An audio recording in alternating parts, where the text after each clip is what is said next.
fiquei para falar do Cidades na Selva e, ao contrário, tantas falas que nós tivemos aqui, bastante poéticas, como foi o caso do professor Odenildo e agora da professora Lourdes, a minha fala será um pouco mais geográfica, talvez, mais técnica, porque a obra ela é um trabalho de doutoramento e eu, lógico, eu vou enfocar os aspectos mais geográficos, sem, contudo, deixar de lado o poeta que a gente tem, né, como já foi amplamente demonstrado neste evento. Aí, considerando que está sendo gravado e considerando que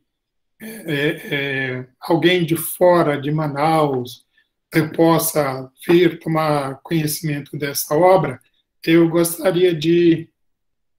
não vou conseguir projetar. Puxa vida, acho que eu pensei mal aqui. Não, eu tinha planejado projetar alguns slides com as ilustrações do livro, mas só agora que caiu a ficha, que está no outro computador. Não, mas eu consigo, se eu acessar. Só que eu precisaria ter pensado nisso mais cedo, que eu precisaria, então, conectar novamente rapidinho eu faço isso aqui, a plataforma que está sendo transmitida, e aí eu consigo projetar as ilustrações que quero trazer aqui. Peço perdão pela falta de antenar aí as necessidades, mas eu faço isso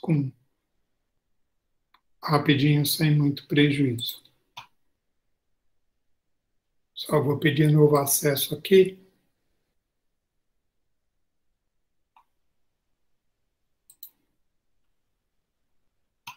Ok.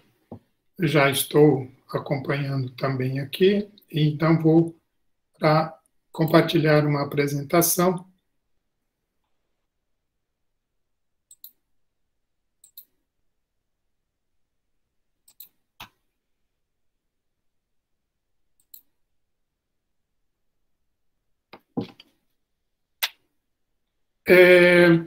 Como ficou assim nominado, chamamos essa apresentação, essa minha fala, de uma leitura de Cidades na Selva. Então, aqui eu quero, nesse primeiro momento, apenas apresentar algumas ilustrações para que possamos saber do que estamos falando. E aí, lembrei dessa foto que nós tiramos aqui, professora Aldemir, Tatiana, professora Paulinha, não é aquela foto, né, para ir para a moldura, mas, assim, guardada a espontaneidade dela, serve para a gente lembrar de quem nós estamos falando, né?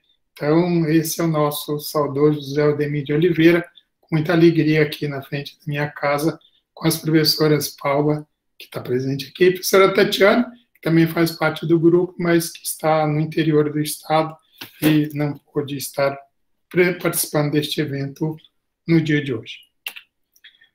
Este é o livro, a capa do livro, né, de que falamos a partir desse momento. Lembrar que essa é uma ilustração que mostra a localização do assunto em pauta, não é? O estado do Amazonas, o nordeste do estado do Amazonas, o município de Presidente Figueiredo, notadamente, ou mais especificamente, algumas bacias hidrográficas que abrigam a mineração do rio Pitinga e a usina hidrelétrica de Balbina.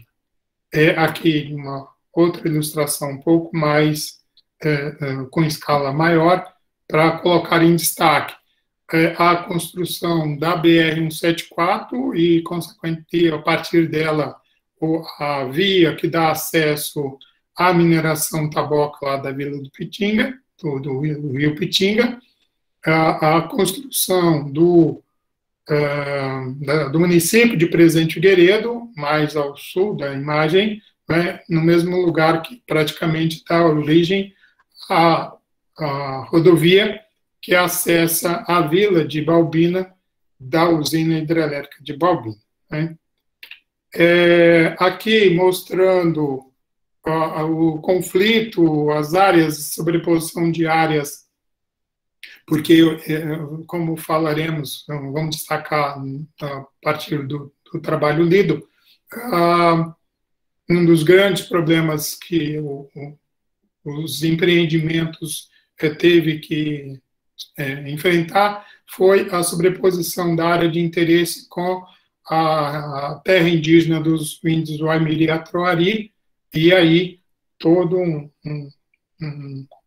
esforço para adequar a legislação, para sobrepor os interesses do capitalismo que vinha com tudo para a Amazônia aos interesses da população indígena que vivia na região.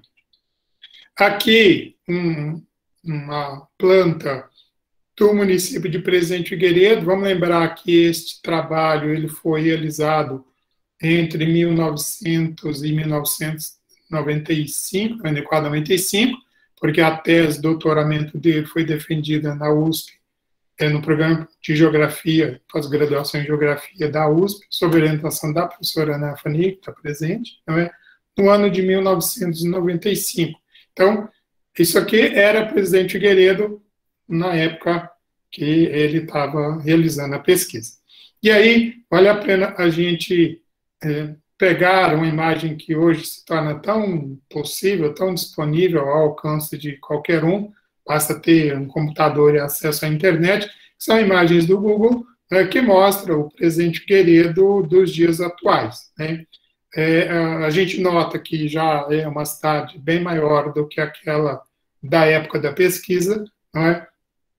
E, inclusive, com um modelo de produção do espaço urbano assim, bastante questionável, porque produz uma expansão horizontal, parece exageradamente desnecessária, não é? Como essa outra imagem que também vai nos mostrar, a gente já percebe lá no extremo leste, não é? Como se fosse talvez um outro município, não é? Tão distante que se encontra da sede. Mas o que é interessante a gente pensar é o ir e vir das populações, né, para se abastecer, para a escola, para o médico e tal, não é? O quão esse modelo de produção de cidade é perverso do ponto de vista do ambiente e tal, uma preocupação que é muito presente nas obras do Aldemir. A gente viu isso o tempo todo nesse evento. Ele vai descrever, e a gente vai fazer referência ao ponto de ônibus de Presidente Figueiredo, que seguramente depois do trabalho dele ganhou algum investimento, e hoje a gente tem uma parada, uma rodoviária. Essa daqui é uma foto que também tirada do Google Earth, para a gente ilustrar um pouco das transformações que o município passou. Aqui nós temos a planta da Vila do Pitinga, não é? E ele faz bastante destaque ao modo com que os operários são alojados nas vilas, tanto a Vila de Pitinga quanto a Vila de Baubina, não é?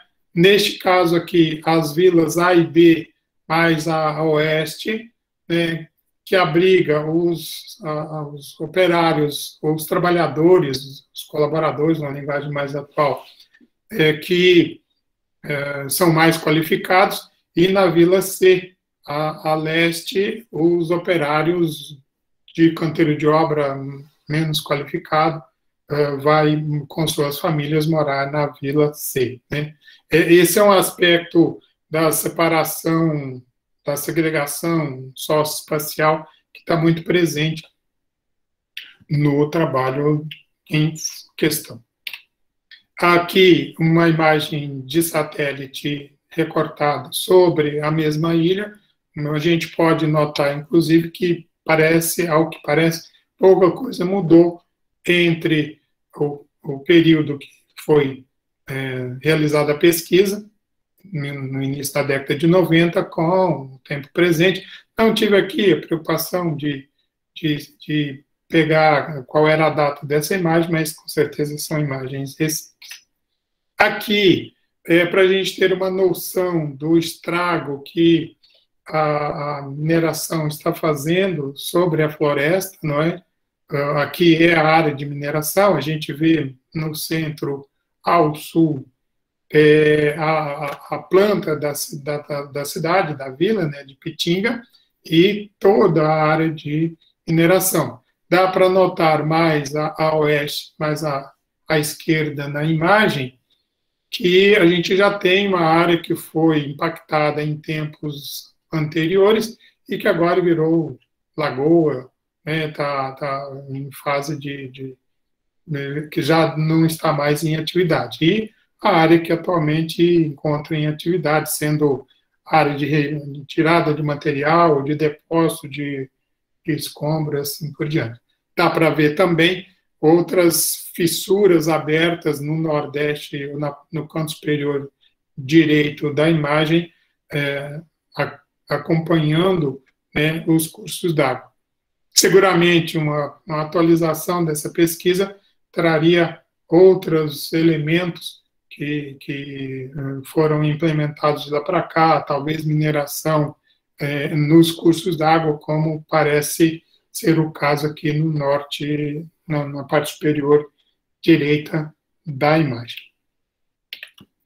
Aqui a planta da Vila de Balbina, que também a gente, e isso o Aldemir destaca muito bem, separado aqui mais ou menos no sentido leste-oeste, sendo que no oeste fica ou morava os trabalhadores de melhor qualificação, engenheiro com as suas famílias, e do canteiro central, da via principal central para leste, a vila dos operários, não é? Menos qualificados.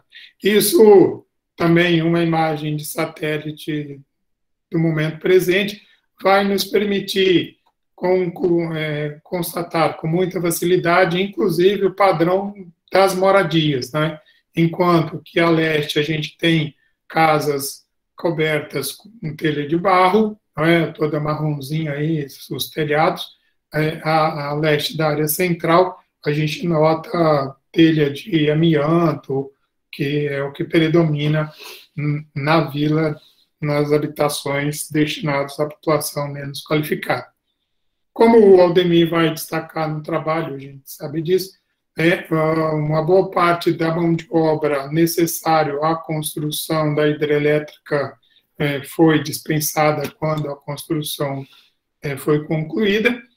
Parte desses imóveis aí seguramente está em processo de deterioração, porque não se encontra em uso, né?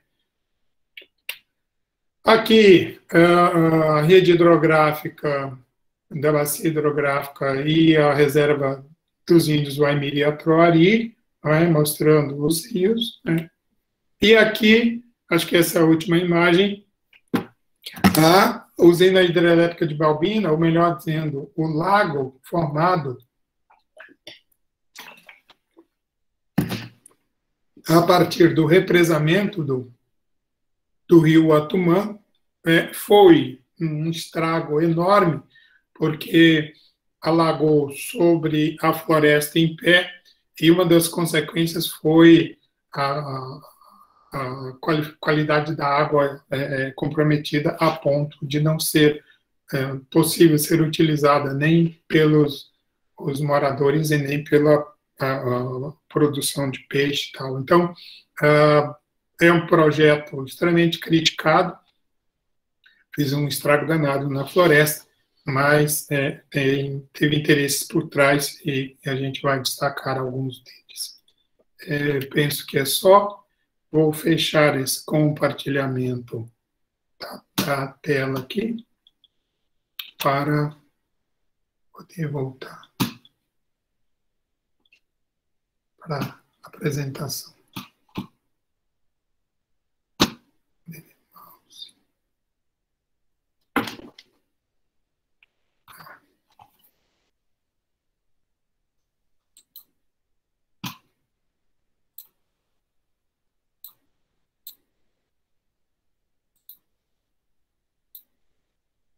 Pronto. Então, eu terminei com o compartilhamento da tela, e agora passo a destacar aspectos.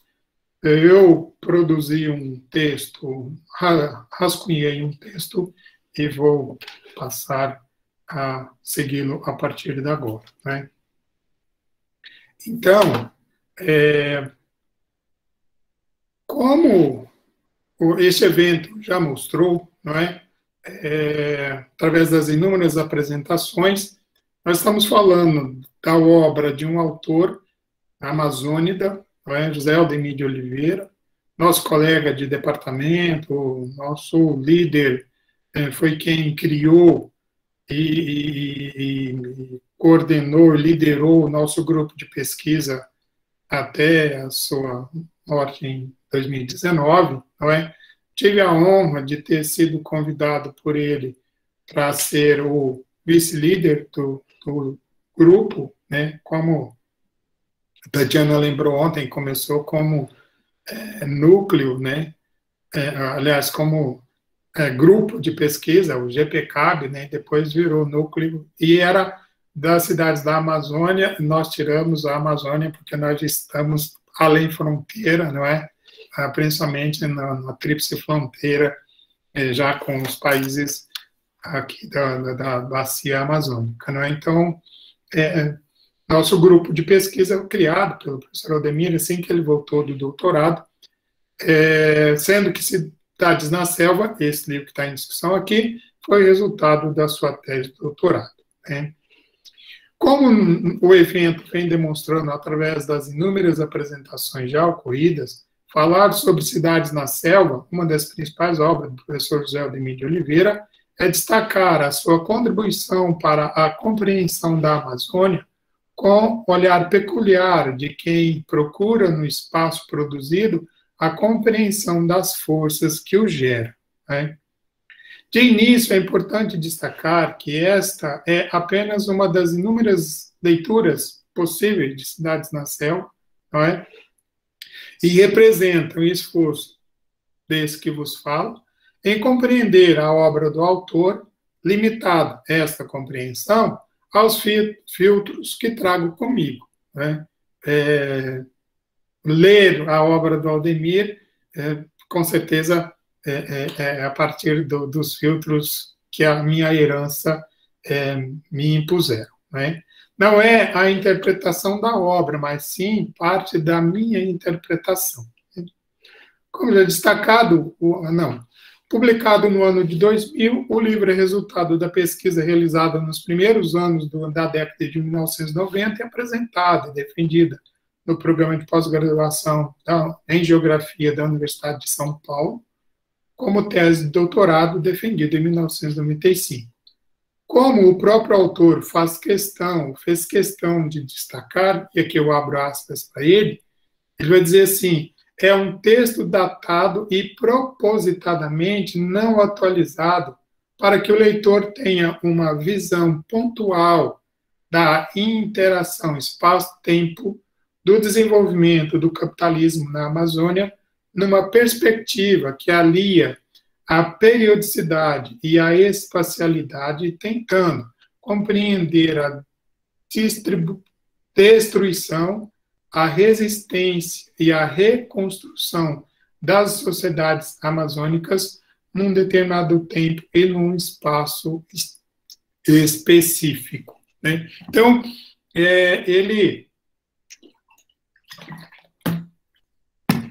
isso está na página 16 do livro, portanto, bem no início, e ele faz questão de registrar que publicou o livro com o conteúdo do resultado da pesquisa, muito embora, às vezes, ficasse tentado a atualizar alguns dados, tal, mas ele fez questão de publicar como foi o levantamento, e ele precisa, portanto, ser lido nessa perspectiva, né?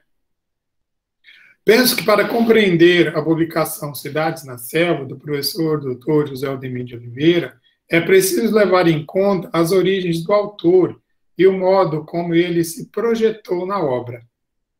No prólogo do livro, ele escreve: Como apresentar um trabalho em que, após quase 4 anos de concluído, ainda me sinto tão imbricado nele e quando a sua feitura é assinalada do começo ao fim pelo signo da paixão e da emoção?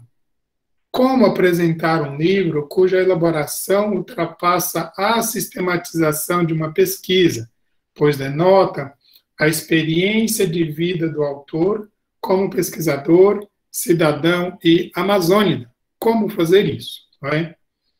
Então, aí eu fecho aspas para o professor, não é? Quer dizer, ele já deixa claro também esse mergulho que ele faz enquanto autor na obra. Né? Talvez seja importante considerar também aspectos de ordem pessoal da origem e formação do autor. Apesar de meio extenso, um trecho do livro é bastante ilustrativo. Eu peço a paciência de vocês para passar a leitura, né, porque eu acho que ilustra bem o que para compreender a obra que se está iniciando a sua leitura. Então, abro aspas para o Aldemir. Nas barrancas dos rios, a vida já não andava tão lentamente como antes. Agora parecia haver certa harmonia entre a vida e a velocidade das águas, seguidas pelo movimento da retina que buscava, além do horizonte, encontrar um ponto de chegada que parecia não existir. Nossos sonhos eram limitados ao fim do mundo, que era a linha do horizonte, a se encontrar com as águas barrentas do rio Solimões. As mudanças na natureza também atingiram os nossos sonhos, que ultrapassaram esta linha na busca de um tesouro que alguém falou existir além do horizonte. Nós o buscamos. Assim como a vida e as águas dos rios não têm volta, o lugar passou a não comportar o nosso olhar e a não conter nossos projetos de vida. O rio que parecia só ter fim quando suas águas se reencontram com as nuvens para novamente se transformarem em rios, e a exuberância da floresta que ultrapassava nossa capacidade de abstração ficaram pequenos. Baixamos o rio à procura do tesouro. Fomos para a cidade. O rio não é o mesmo, a Amazônia não é a mesma e nós não somos os mesmos. Por isso, ao traçar as transformações do espaço amazônico nas últimas décadas, estarei traçando um retrato de mim mesmo, identificado no processo que fragmentou o espaço, vendido aos pedaços. Ao mesmo tempo que retomo o passado por meio de coisas e sentimentos que mudaram ou se refizeram no outro patamar, não pretendo ser mero espectador, mas um participante ativo de um processo que dilacera o coração e fere a alma. Contudo, tento me conter, pois, se de um lado esse processo tem uma grande carga de tragédia, por outro, tem a capacidade de embalar novos sonhos e novas ilusões, sem melancolia nem saudosismos, mas com ódio sossegado e com paciência, paixão e desmedido amor pelas coisas da Amazônia, índios, poceiros, peões, construtores do espaço e quase sempre dele excluídos. Tenho a esperança de que eles despertem de rolar brandura. Está na página 24. Fecho aspas para o Aldemir. Aí continuo. Penso que essas transcrições nos ajudam a apresentar o autor no contexto em que a obra foi produzida. Como alertado anteriormente, o que apresento aqui é a minha leitura sobre a obra do Aldemir. Dizem que uma obra é boa quando ela provoca inquietações, reflexões. O trabalho do Odemir me toca particularmente porque, assim como ele, eu também sou um migrante que deixou a zona rural para ir para a cidade atrás de sonhos. Apesar da enorme distância geográfica que separa as nossas infâncias, ele nasceu nas Barrancas dos Solimões, eu nasci no Pontal do Triângulo Mineiro, não é? E nossas infâncias, assim como ele, eu também alimentei a esperança em algo que estava fora, em local distante. Era preciso sair. Vivemos, eu e ele, um período da história, e muitos de nós aqui, os mais cabecinha branca, não é? Um período da história onde as transformações foram enormes em uma velocidade estonteante. Assim, acho que compreendo bem as palavras do Odemir quando busca interpretar as transformações que ele observava na Amazônia, na sua Amazônia. E é preciso muito cuidado para não se perder num saudosismo desesperançoso. Mas isso ele fez muito bem. Para ele, as forças de destruição da Amazônia são acompanhadas por forças de resistência e construção. Nas palavras do autor, abro aspas, ele diz: este processo está mediado pelo espaço da prática do vivido que permite constatar as perdas e perceber as possibilidades de libertação. É um processo assinalado pelo movimento triádico: destruição, resistência e reconstrução. Esse aspecto é muito importante nessa obra do Odemir, porque ele fica assim o tempo todo, né, a gente nota, né, a constatação, uma leitura aguçada sobre a realidade que está sendo pesquisada, investigada, né, mas ao mesmo tempo um olhar aguçado que consegue reconhecer forças que emergem dessas transformações, né, para resistir e para estabelecer novas formas de vida, novas possibilidades. Tá? Então, é muito interessante isso no Odemir. Apesar de constatar que boa parte das transformações não trazem melhorias, mas ele não se mostra pessimista, pelo contrário, ele reconhece quase sempre aspectos que apontam para a possibilidade da superação, se não melhor, mas uma outra forma de existir na Amazônia. Né? Deste modo, o Amazônia, da José Odemir, pôde interpretar, a partir da Amazônia vivida, conhecida, percorrida por ele, como poucos. Se tem uma coisa que aprendi com o Odemir, é que ele dizia assim: eu não posso falar da Amazônia, porque são várias as Amazônias. A Amazônia é de uma imensidão e de uma diversidade, de uma riqueza tamanha, que eu não posso falar da Amazônia, eu posso falar de uma parte da Amazônia que eu conheço melhor, né? Que eu caminhei, que eu percorri. Não é? Então, uma coisa, um aspecto que ele preocupava era em não fazer generalizações, e às vezes até se irritava com gente que vem de Brasília, por exemplo, que desceu uma vez em Belém, 2 vezes em Manaus e uma em Porto Velho, e já se acha conhecedor da Amazônia e fala da Amazônia como um todo, como se tivesse conhecido a Amazônia. Né? Então, isso, o Odemir era muito zeloso em relação a isso. Né? Então, o que o Odemir faz é falar de uma Amazônia, não que ele não faça extrapolações, não que ele não faça,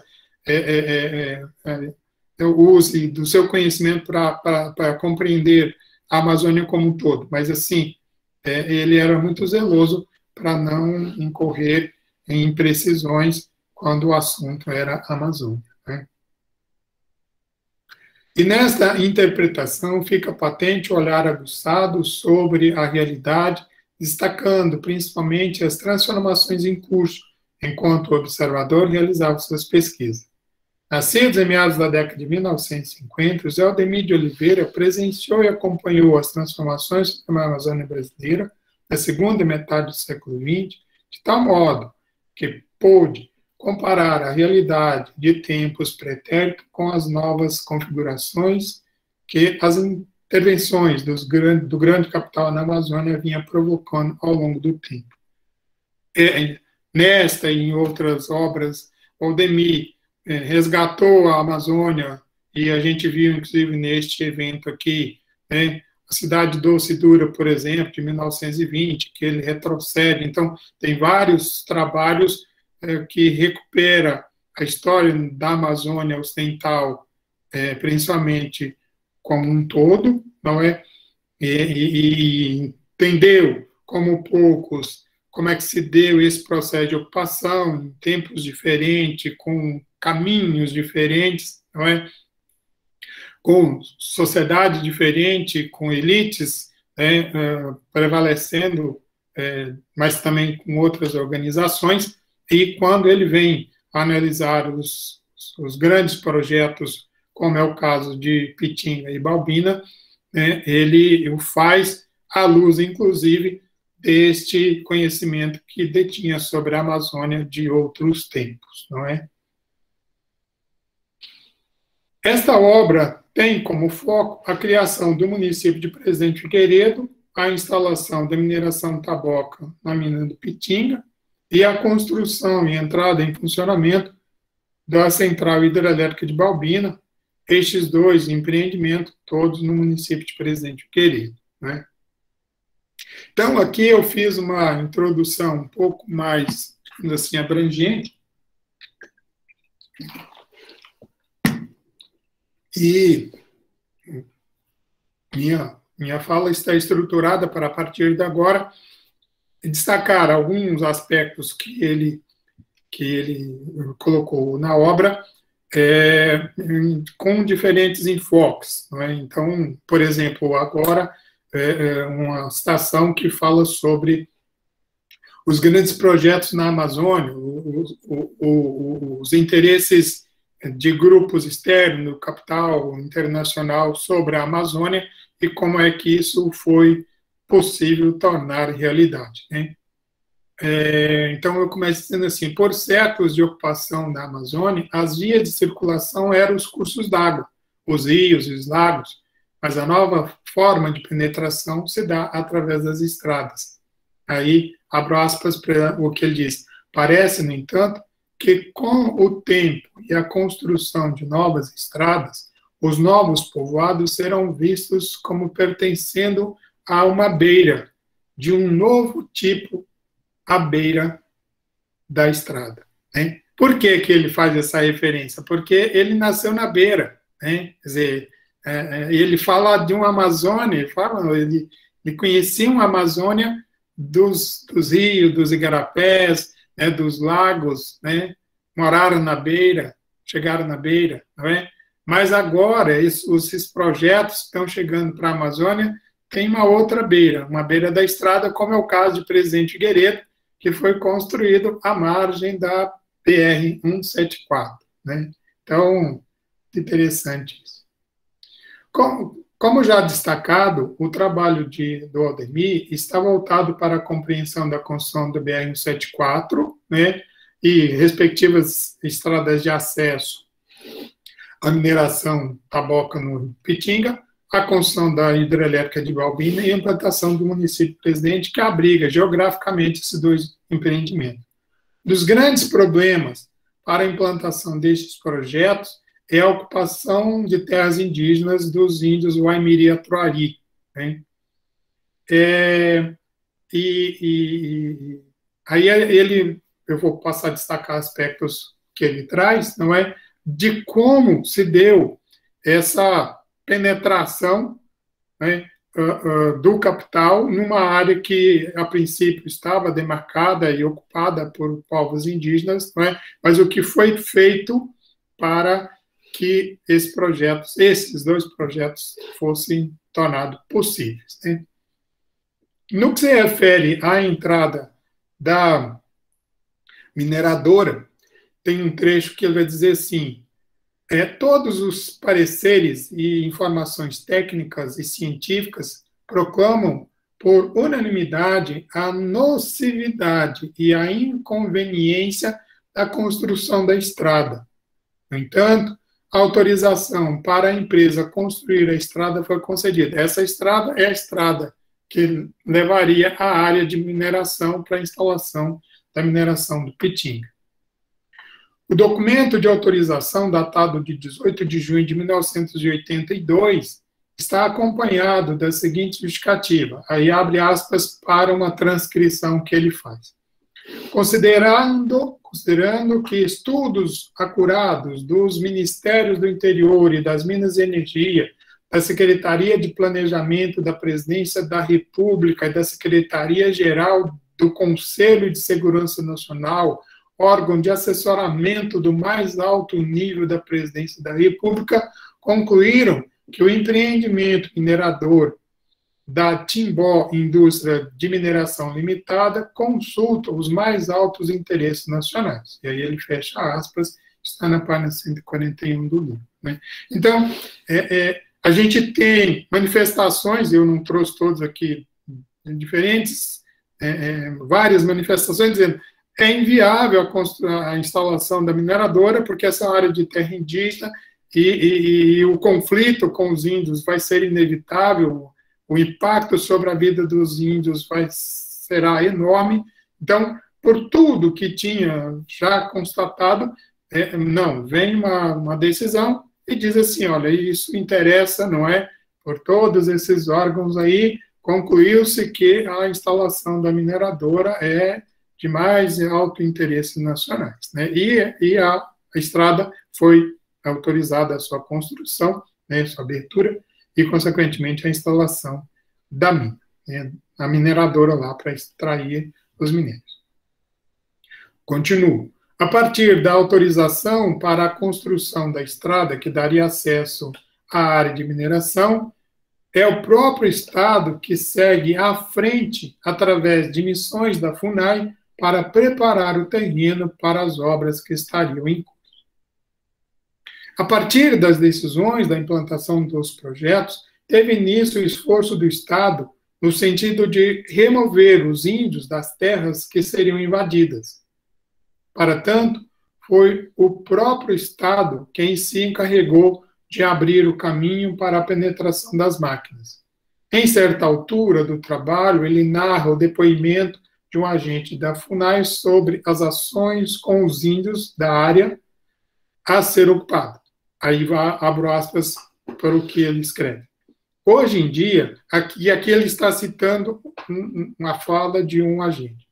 Hoje em dia, vamos em missão de paz, de amizade com os índios, mas, na verdade, estamos trabalhando como ponta de lança das grandes empresas e dos grupos econômicos que vão se instalar na área. Para o índio, fica difícil acreditar em missão de paz se atrás de você vem um potencial de destruição. Eu fecho aspas, está na página 145. Né? Então, assim, o que precisava ser feito foi feito, a autorização foi concedida, e aí como penetrar, como avançar com os projetos? Se ali a gente tem populações indígenas, o próprio Estado se encarrega de tomar a iniciativa de preparar esse terreno com missões, né, no caso aí da FUNAI. Continuo. A obra Cidades na Selva, do professor Dr. José Aldemir de Oliveira, é também um registro de como as influências externas se dão sobre a Amazônia. Ao longo do trabalho, fica claro como as forças de grupos externos à região, passando por Brasília, por Manaus, vão impactar no município de Presidente Figueiredo e na Amazônia como um todo. Né? E, ao contrário do que se possa imaginar, não são interferências vindas apenas de fora. Há muito de colaboração e de convergência de interesses das elites locais com os projetos exógenos à região. E aqui ele faz isso com muita tranquilidade, porque ele já tinha analisado, por exemplo, o modelo que foi a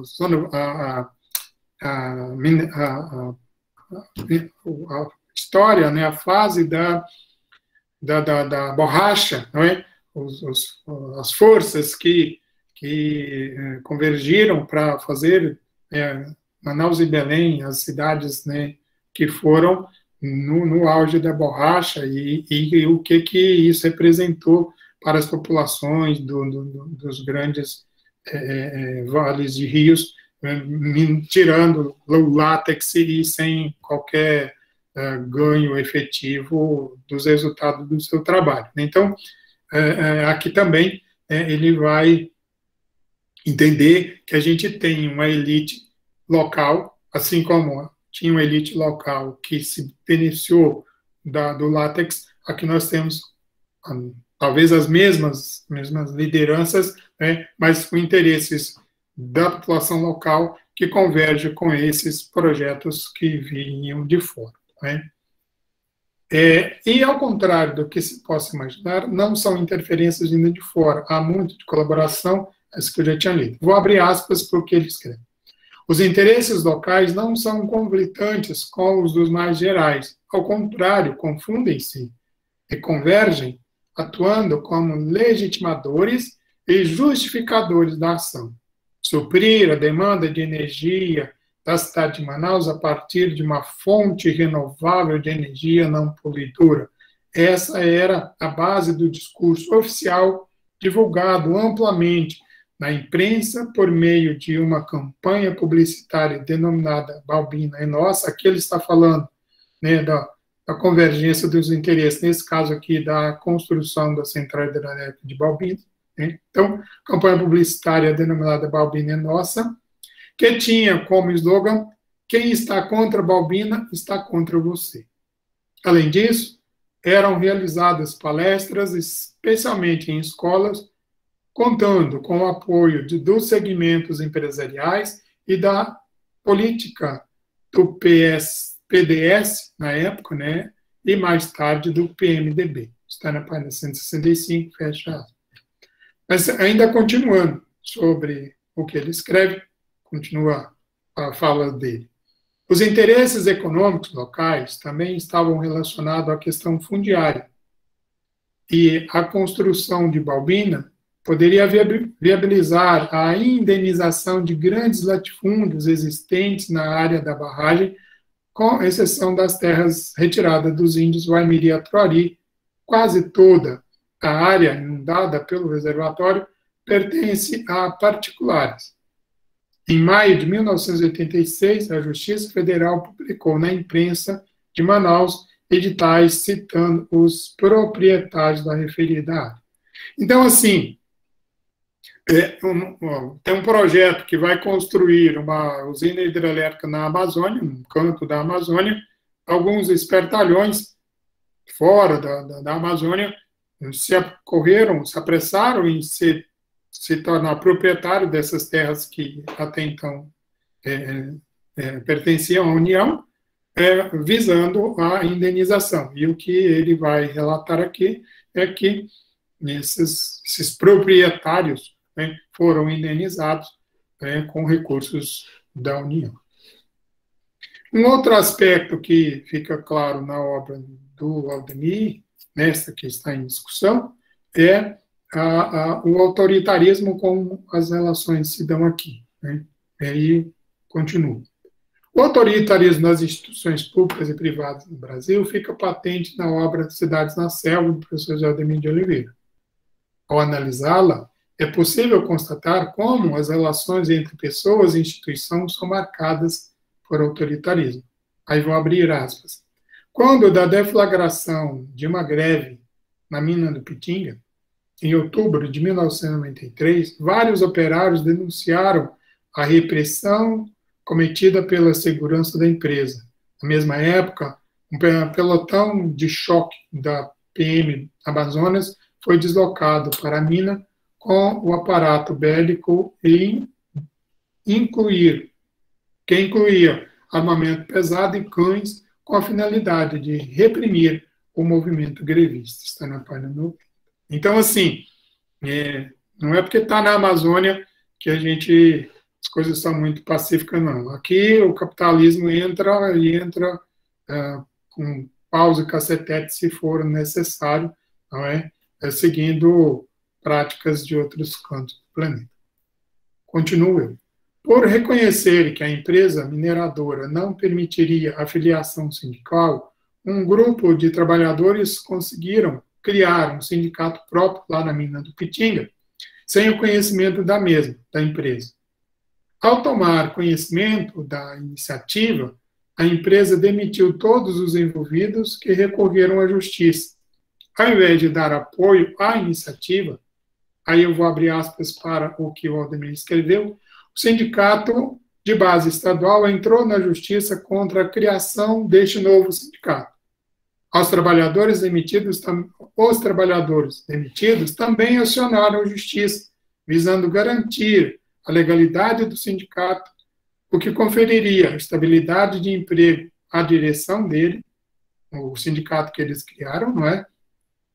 E sustava as demissões por justa causa. Hein? O processo foi julgado no Fórum de Presidente Figueiredo, foi o primeiro processo julgado no município de Presidente Figueiredo, no Fórum de Presidente Figueiredo, cuja criação já havia ocorrido desde 1989, nós estamos falando isso aqui já em 90 e poucos, né? Mas estava esperando a nomeação de um juiz, fato ocorrido imediatamente. O primeiro processo a ser julgado no fórum foi o dos trabalhadores de Pitinga, sendo dado ganho de causa em todos os itens da empresa e ao sindicato de base estadual, que recorreu da criação do sindicato. Então, olha que dado interessante, né? Quer dizer, tem um grupo de trabalhadores que, não acreditando na atuação do sindicato em defesa dos seus interesses, decidem criar um sindicato, né, com base na legislação que permite a organização sindical, né? Eles foram perseguidos, demitidos, se sentindo injustiçado, recorreu à justiça, né, e a justiça entendeu que a empresa tinha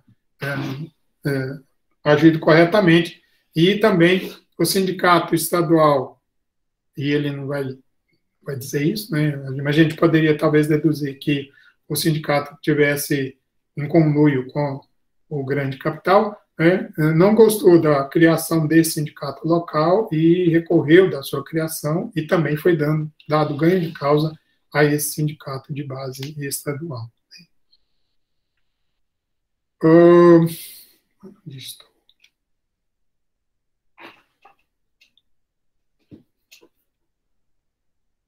Tá.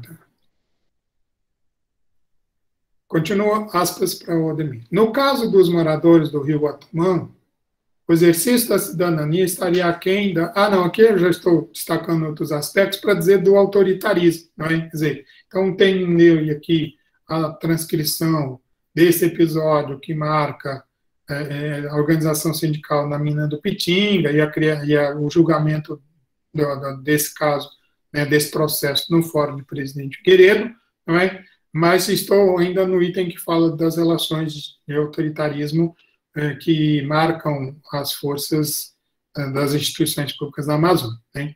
E aí, abro aspas para o domingo para transcrever.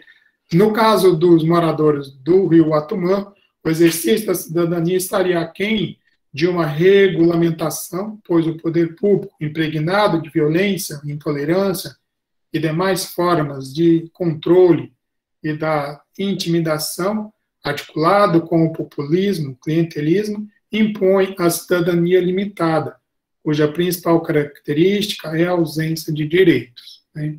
Então, um aspecto muito forte na obra dele é constatar como que se dá a relação de poder na Amazônia entre instituições, empresas e os trabalhadores e o cidadão comum.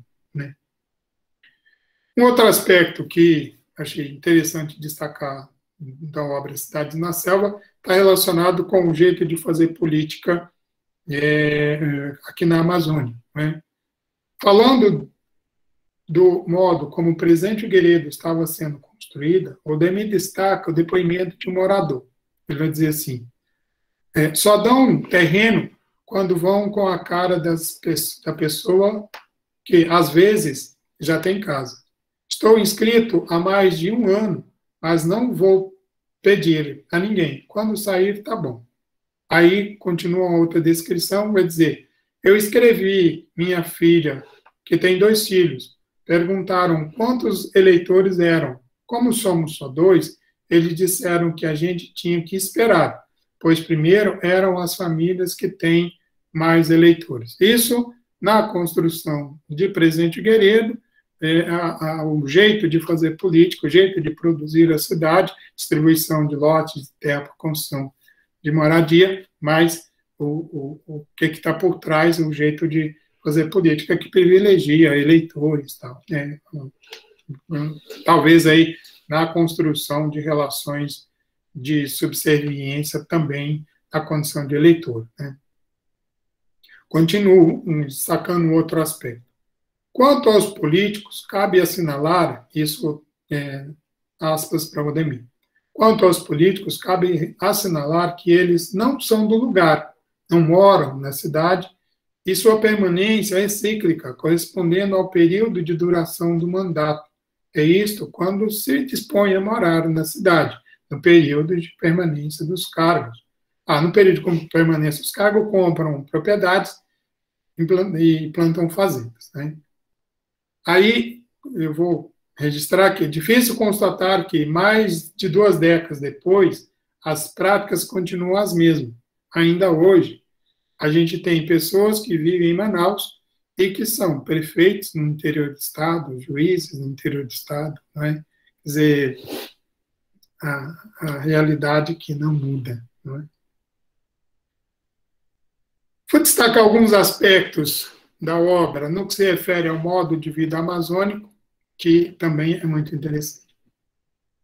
Como na Amazônia, como a amazônida que era José Ademir de Oliveira, sabia interpretar muito bem a vida das populações da Amazônia e o fez com maestria nesse trabalho.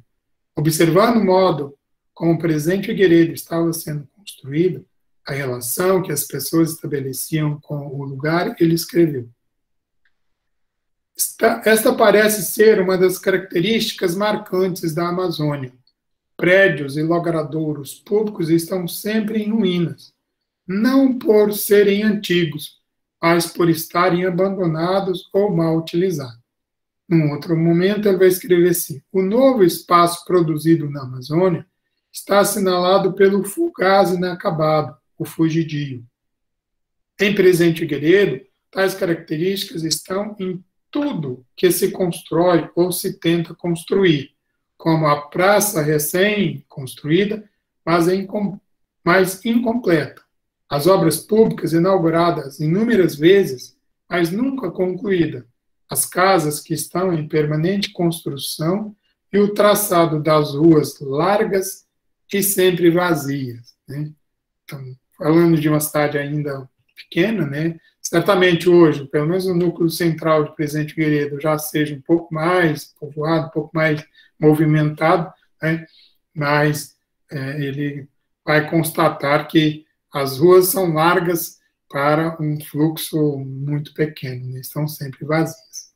Num outro momento, ele vai destacar a improvisação do local onde para o ônibus dá a quem chega a impressão mais tarde transformada em certeza de que aqui nada é perene.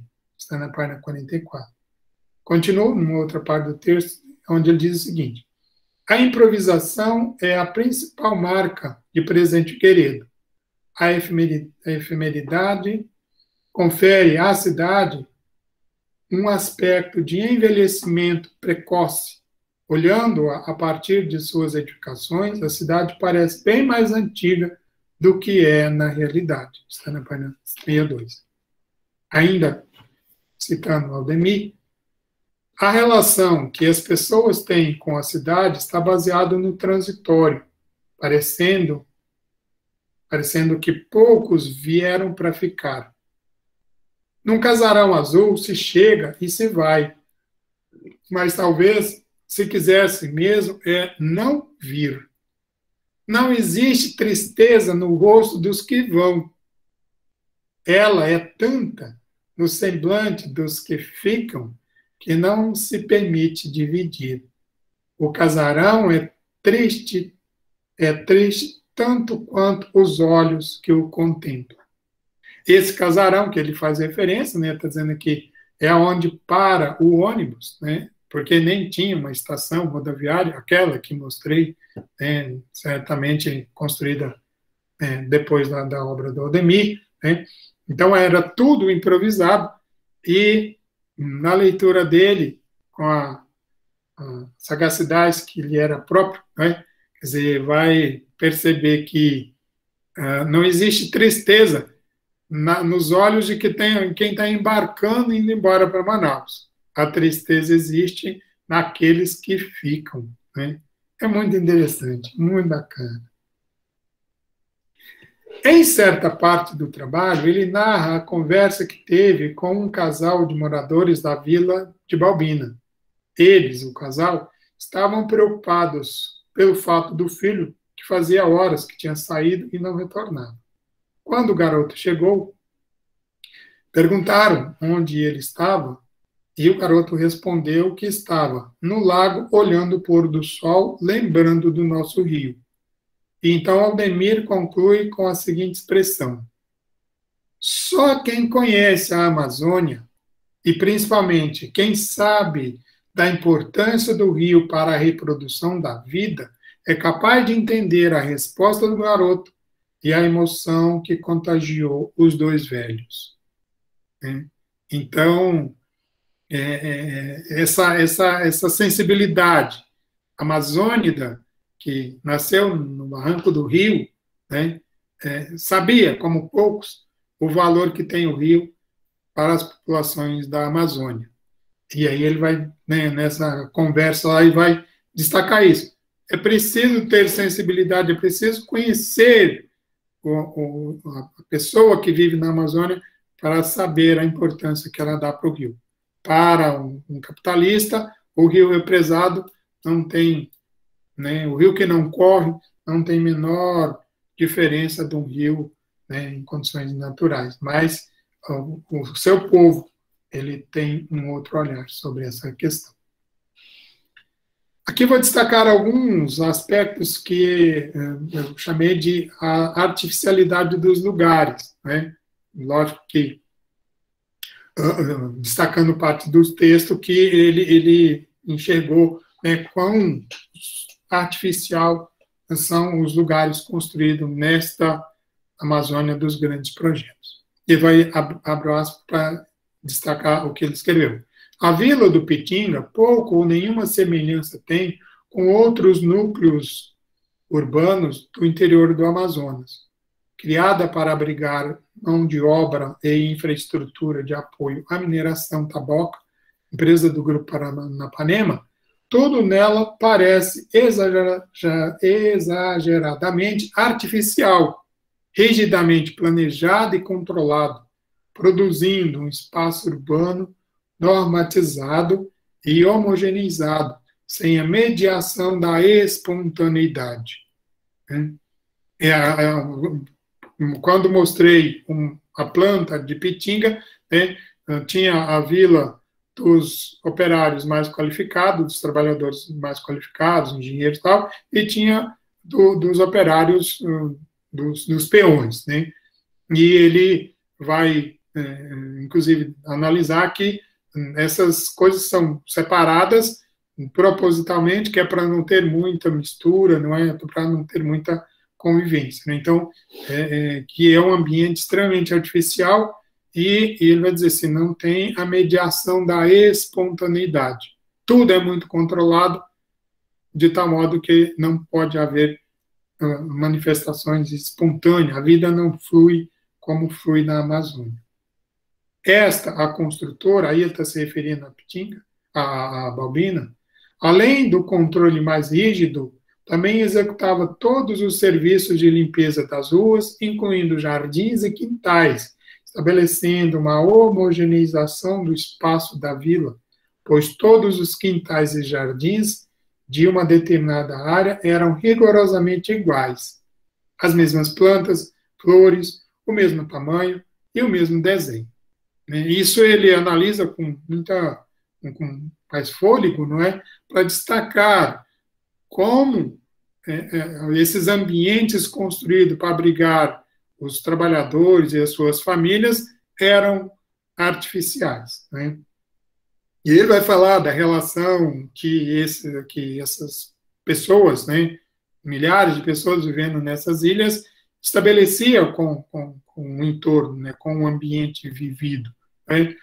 Tinha o clube A e o clube B. O clube A dos mais qualificados, o clube B dos operários, mão de obra barata.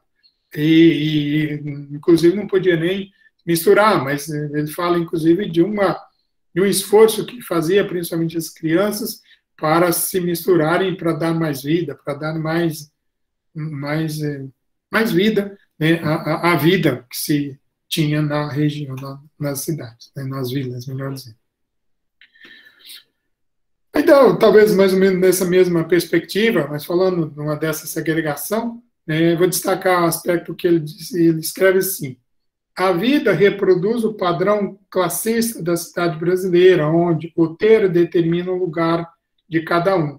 Na vila de Pitinga, pode-se identificar os galpões rústicos de madeira como a periferia. Estes estão os operários das empreiteiras, que não têm acesso aos alojamentos dos empregados da mineração tabaca.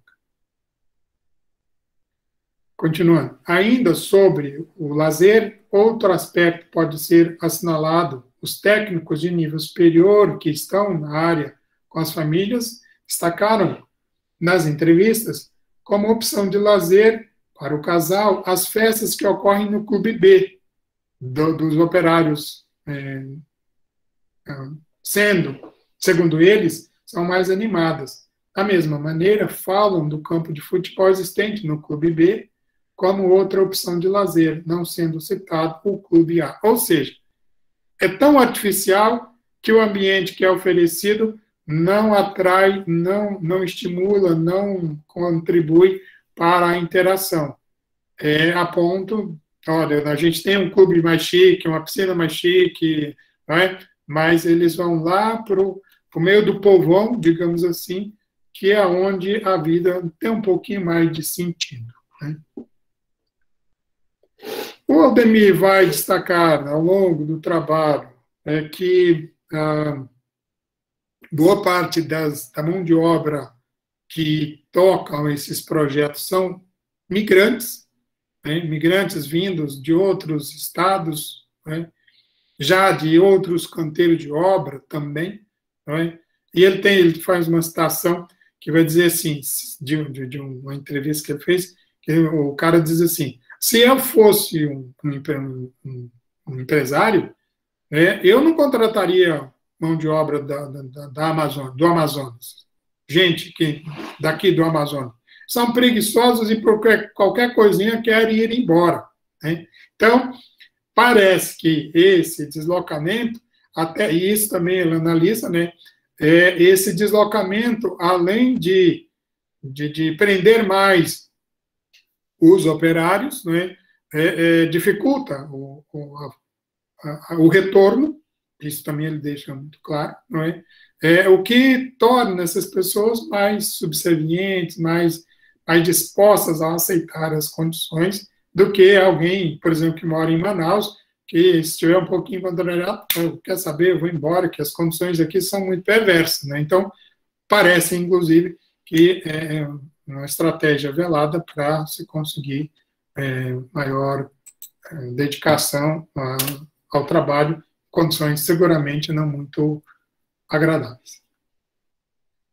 Destruição sem desenvolvimento. Aqui vou destacar alguns aspectos que ele traz na obra, né, sobre o que esses projetos representam para a Amazônia e para os amazônidas, né?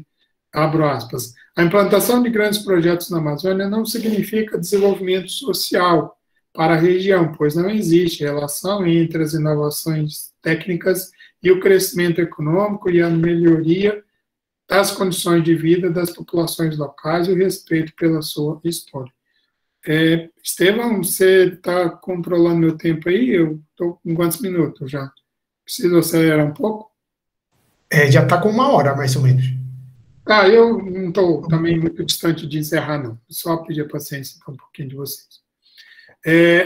Aí, outro aspecto, né? Na vila de Atroari, a insegurança dos moradores em relação à permanência e à sobrevivência não lhes possibilita considerarem-se do lugar. Isso parece claro, principalmente entre as famílias de pescadores que perderam a condição de pescadores do rio, porque as condições da água são impróprias, né, e viraram pescadores do lago, pescando tucunaré no lago,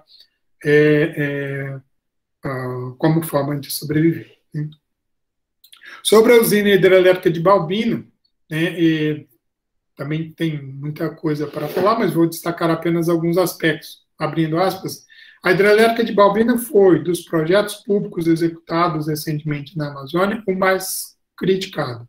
As críticas iam da inviabilidade econômica ao impacto causado ao meio ambiente e ao desrespeito aos direitos das populações atingidas, tanto a população indígena dos Waimiri e Atroari, a montante, não é, que foi impactada pela formação do lago, quanto os pescadores, as famílias que viviam a jusante, às margens do rio, que a água se tornou imprópria para o convívio, para o consumo das populações. Né? Tantos erros ficam uma questão. O que determinou a construção de uma obra com tantos equívocos? Aí vai dizer, Balbina não se explica por ela mesma. Se você quiser entender Balbina, tem que entender na convergência dos interesses exógenos à região, né? E isso eu até já destaquei em outro momento. Né? Transcrevendo Aldemir. Qual a situação da população que foi atingida pela barragem de Balbina após 3 anos de entrada em funcionamento da usina? Prejuízos ocasionados aos moradores do rio Atumã, a jusante, abaixo da usina, não significam apenas perdas materiais, quantificáveis monetariamente, mas principalmente as perdas não visíveis de quem tem uma relação com o rio enquanto vida que se renova com as águas correntes. Né? Então, para quem vivia em perfeita harmonia com o rio, a construção da usina rompeu com essa harmonia, tirou essas populações da margem do rio para viver de outras condições.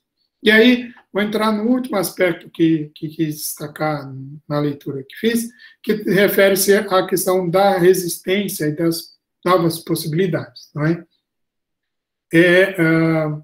Transcrevendo Aldemir.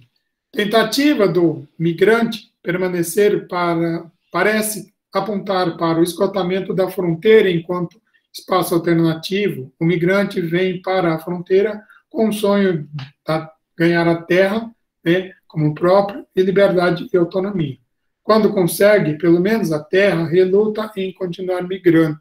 Então, assim, como ele fala de várias migrações, né, ele notou uma certa vontade desses migrantes de parar com esse migrar sem fim, né, e enraizar-se num lugar, mas se as condições oferecidas lhes permitiam sobreviver neste novo ambiente. Aí, palavras minhas. Tenho enfatizado em várias partes deste livro que este processo não é irreversível, ou no dizer de Martins, não é dele, unilateral. Há uma reciprocidade de consequências, o que não quer dizer equidade, mas há também a possibilidade de resistência. Nesse sentido, o espaço é um instrumento privilegiado, pois é a partir do seu conhecimento e da sua apropriação que a população local e os que chegam podem produzir uma nova vida, que, se não é necessariamente melhor, é uma outra vida. Então, isso que, desde o início, destaquei, a gente nota no Aldemir, no trabalho, né, uma esperança de que essa Amazônia está sendo transformada quase sempre ações vindas de fora e negativas, mas ações que também que contém um germe para novas realidades, né?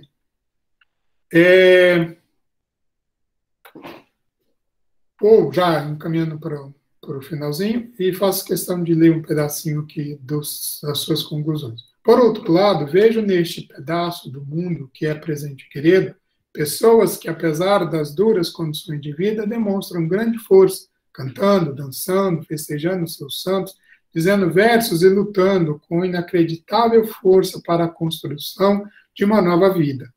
Convivendo com essas pessoas, pode-se entender por que a cultura popular neste país constitui um arquivo, um retalho da história do povo, de canções que celebram o amor e a festa, e frequentemente dissimulam a guerra e o luto, e proclamam, no gesto da luta, da resistência, da ruptura e da desobediência, a sua nova condição, seu caminho sem volta, sua presença múltipla, mais digna da cena da história.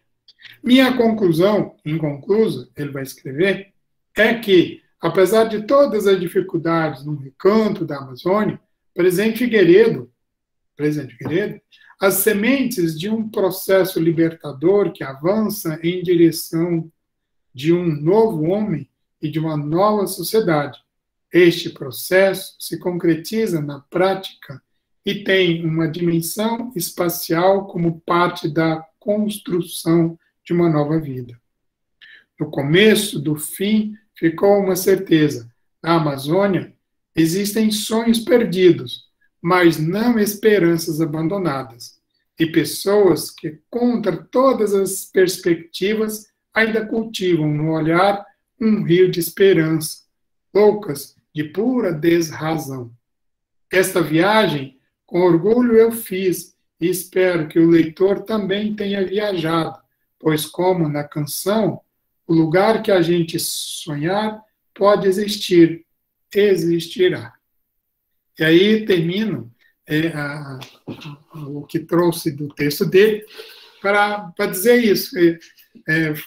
O convite me oportunizou, quer dizer, me levou a uma nova leitura do trabalho do Aldemir, não é? E foi para mim uma viagem, como ele encerra aqui.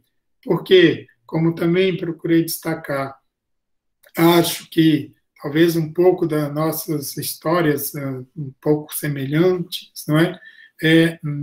Dá a mim, e eu não quero dizer que isso é um privilégio só meu, qualquer um que lê a obra certamente vai se encantar por ela, não é? Mas a mim me toca profundamente por conta da história, do que ele analisa, e isso me é também muito familiar. Só para encerrar, eu sou de uma região que, quando eu nasci, era toda mato. A gente tinha alguns clarões aqui e ali, não é? Mas na geração do meu pai, dos amigos dele, dos parentes dele, dos fazendeiros, né, se empenharam em desmatar tudo. Isso era meados da década do século passado, segunda metade do século passado. Você volta lá hoje, eu sou um homem de 62 anos, né, eu que vi a região toda em floresta, ao voltar lá hoje você vai ter alguns talhões de mata apenas, tudo foi desmatado. Quer dizer, então, como olhar para essa transformação brutal, porque passou não só a Amazônia, mas o restante do Brasil e talvez a gente extrapolando boa parte do mundo, sem ficar um pouco angustiado com isso. Quando a gente vê nuvem de poeira graçando sobre o estado de São Paulo, por exemplo, não é? Isso não aconteceria há 50 anos atrás, 60 anos atrás, porque a gente ainda tinha floresta. Então, a obra do Aldemir é uma obra marcada, focada para compreender ações do homem sobre um cantinho da Amazônia, linda, maravilhosa. Eu espero aqui ter destacado aspectos que agradem a vocês, que tiraram tempo do tempo de vocês para me ouvir. Muito obrigado, Estevão, professora Paula. Muito obrigado a todos que vocês estiveram aqui me prestigiando.